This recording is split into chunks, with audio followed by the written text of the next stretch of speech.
My neighbor quietly turned our shared driveway into a paid parking scheme, keyed my car, and threatened me when I complained. I still can't believe I'm writing this. It's small sounding on paper, a driveway, a painted line, some rented parking spots, but it spiraled into weeks of threats, a landlord who didn't want to get involved, and the strangest kind of neighbor warfare I've ever been through. We moved into the duplex 3 years ago. The property has 2 units and a narrow shared driveway that fits 2 cars, one behind the other. There's a vague, long-standing understanding between tenants. Park sensibly, don't block somebody in for hours, be neighborly. For most of the time, it was fine. My neighbor, call him is in his late 30s, works odd hours, and seemed quiet. We exchanged small talk in passing. I paid my rent. He paid his. The driveway stayed usable. About 6 months ago, it started acting weird about parking. He'd come home later than usual and leave a little laminated sign on his windshield that said, reserved 6 to 10 p.m. with a phone number. I assumed it was for family, maybe a rotating guest. Then I noticed one Saturday that someone unfamiliar had parked in the space by our garage with a small note, reserved spot, $5 an hour. The note was taped to the dash. I thought it was a joke. It wasn't a joke. Over a week, more cars parked there at predictable times. Dinners, concerts, game nights. Each had a little note, and sometimes a printed slip with a QR code that linked to an online payment page with A's name on it. The payments were small, $5 to $10 an hour, but the point was that it had turned part of our shared residential driveway into a commercial parking spot without telling anyone. He'd clearly printed laminated signs, set up an account on a local parking app, and was scheduling time blocks. People from nearby restaurants and an office building were parking there. I started getting blocked in. I work early. One morning I missed a shift because I couldn't get out. That's when I walked across the lawn and asked, hey, what's going on with the parking? He smiled like it was a simple civic solution. There's demand, he said. People pay for convenience. I only charge when I'm home. It helps cover extra bills. I told him this was a shared driveway. Our lease doesn't allow commercial use, and I have a right to leave when I need to. He laughed like I was the problem. Come on, it's $5 an hour. You're mad about $5. He shrugged and moved on. That should have been the end of it. I called the landlord the next day and left a voicemail, short, factual. Someone is using the driveway for paid parking. It's causing issues. 2 days later, the landlord texted back. We'll look into it. Nothing changed. Then the passive-aggressive stuff started. I found a parking coupon on my windshield one morning that read, please be considerate. Paid spots are booked. A neighbor texted me a picture with a number circled. A's listing had positive reviews. Someone had left a comment, super convenient, would book again. It bothered me that people could book private residential space like a hotel amenity. I wrote an email to our landlord, CCing the property manager who handles small claims issues. I attached photos, timestamps, and a screenshot of the payment page. The landlord gave a polite reply promising to handle it, but nothing happened. The manager said she'd called a verbal warning and that she couldn't do more without proof he was violating a local ordinance. We live in a gray zone. In this city, you can rent your driveway in some neighborhoods, but the lease language and HOA, if it existed, complicate things. The manager asked us to gather more evidence. So I started documenting photos of cars, timestamps of when I was blocked in, screenshots of the payment site, and crucially, a short video of one guy pulling up, scanning a code, and handing a cash through an open window. I compiled the packet and sent it to the manager with a polite, increasingly firm tone. This is causing loss of work hours, safety concerns, and a breach of our lease. That's when things escalated in a way I didn't expect. I stopped pretending to be neighborly. One evening I came home late and found our back gate chained. The duplex has a small fence back area. There was a handwritten note stuck on the gate addressed to me. Keep out after dark. Private area. I'd never been told the gate was private. I called the landlord again.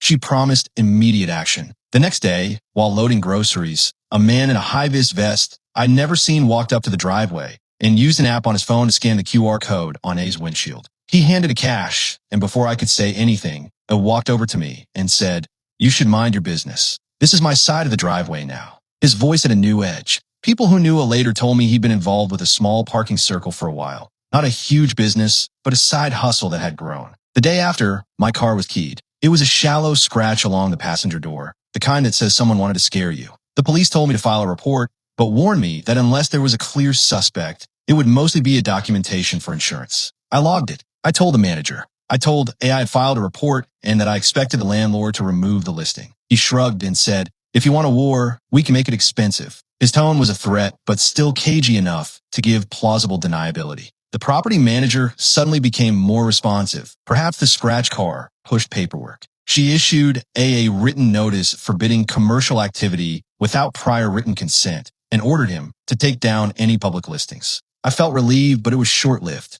I took down public listings on Airbnb-like sites, but he didn't stop. He switched to private channels, a WhatsApp group, text chains, word of mouth. He started parking cars earlier in the day, blocking me for hours and showing me a smug smile when I had to ask to leave. I kept detailed logs and asked the manager to enforce the notice. But her next message said enforcement required a court order for nuisance because they claimed he'd only been permitting friends to park, not running a business. The tension built. I began waking hyper-alert at night, checking locks, and avoiding the driveway when possible. Then one afternoon, I found a typed letter slid under my door. It said, "Stop escalating. You're making this worse. If you don't back off, we'll make you regret it." No signature. I saved it and called the police. They took the letter and added it to the ongoing reports. I kept documenting everything. I kept going to work. I began to notice a pattern. Some nights customers would stay past their paid slot.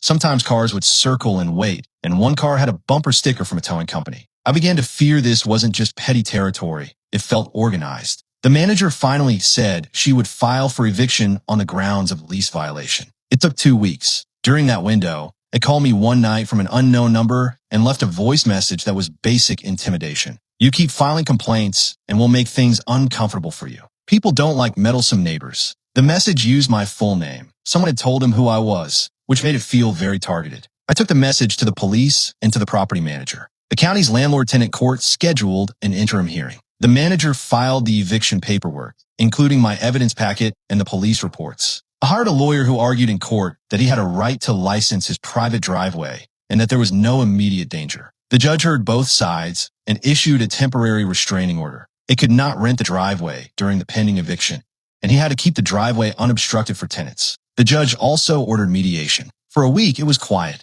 I allowed myself to breathe a little. I organized my life around the certainty that the court had forced the status quo. Then, one evening while I was at work, the tow truck came. I saw the pictures on neighbors' group chat. A tow company had pulled my car for blocking a reserved spot in A's name. I was livid. The property manager called me. Apparently, A had forged a tow authorization with a forged parking company logo and had left my keys on the hood. The tow company apologized publicly once I called police, but the message was clear. The escalations would continue. That's when I realized this wasn't about money for him anymore. It was about power. I had tasted control over people's movement. He had seen how a posted sign could bend neighbors to his will. He had also fostered a group that backed him up in public comments and psychoed out anyone who pushed back. The final hearing was exhausting. The judge issued a permanent injunction against commercial activity from the driveway and ordered A to pay fines for violations of the lease. He was given 30 days to stop renting the space and to reimburse documented damages to tenants who'd been inconvenienced. The property manager said she'd change the lockbox codes and install a security camera to monitor the driveway. I thought that would be the end. The injunction helped, but the scars lasted. I moved out 3 months later under pressure from fines, legal fees, and a landlord who said his tenancy was untenable. He left the duplex in a hurry. Neighbors said he'd packed small and left in the middle of a week. We never got an apology from him. There were a few moments of stunned relief. My car sat in the driveway without strangers circling for the first time in months. I could leave on a work shift without worry. But a few things stuck. The sense that a small, mundane thing, a driveway, can be weaponized if the right person decides to turn neighborly constraints into a business. How long it took for the property manager to move beyond verbal warnings to real enforcement. Bureaucracy kills momentum. The way fear sticks, I still check my rearview mirror sometimes even though the risk is gone. I've written this because the pattern of escalating small rights violations into threats felt important to share. If you're dealing with a neighbor who is commercializing shared residential space, document everything. Involve landlords early and escalate to legal remedies if warnings don't work. Small $5 an hour deals can become ways to control people. Final update, 2 months later. The landlord announced a new policy across all his properties. Any driveway or shared area rental requires written landlord approval and a licensing fee plus proof of public liability insurance. The property manager said my packet of evidence helped convince him it was time. Neighbors organized a small committee, and we collectively wrote lease addenda clarifying shared spaces. A few people reached out privately to thank me for being persistent. Others admitted they felt embarrassed for not reporting earlier. A neighbor who'd posted positive reviews for the parking said he'd assumed it was an officially sanctioned arrangement. We fixed fences, changed lock codes, and yes, put up a small sign that said shared driveway, no commercial use, because sometimes a visible rule is a deterrent.